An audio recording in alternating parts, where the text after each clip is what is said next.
How to create a paint by numbers template. To create a paint by numbers template, start by clicking the Tools button in the toolbar. Under Creative, select Paint by Numbers. In the Effects and Layers panel, adjust the number of colors using the Colors Up/Down arrow.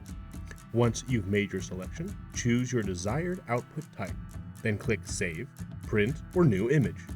Continue watching this tutorial for more details on how to make a Paint by Numbers project with PhotoPad. The Paint by Numbers tool generates a painting template for your image. To create a Paint by Numbers project, simply navigate to the Effects tab, click the Tools button. Under Creative, select Paint by Numbers. There are several options that you can adjust in the Paint by Numbers effects layer. You can use the defaults or adjust them. Adjust the total numbers of colors using the Colors control. Type in a number or use the up/down arrows. Increasing this number will provide a more accurate representation of your image. You can also adjust the detail level with the Region Size slider.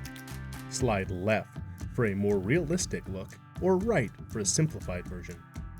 Additionally, the Smoothing slider allows you to control the sharpness of the region contours. Drag left for sharper edges and right for smoother, more blended shapes.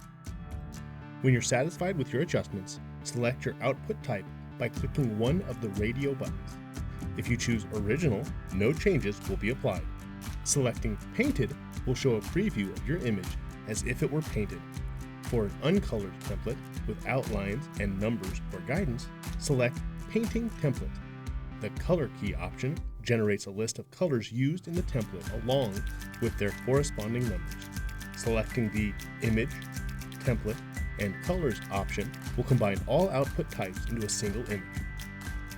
After selecting your output type, you can easily save or print your image using the buttons at the bottom of the layer. If you'd like to create a new PhotoPad project with the current output type and image, simply click the Create New Image button. To reset the effect to its default settings, click the Reset button. For more PhotoPad tutorials, visit the address shown on your screen.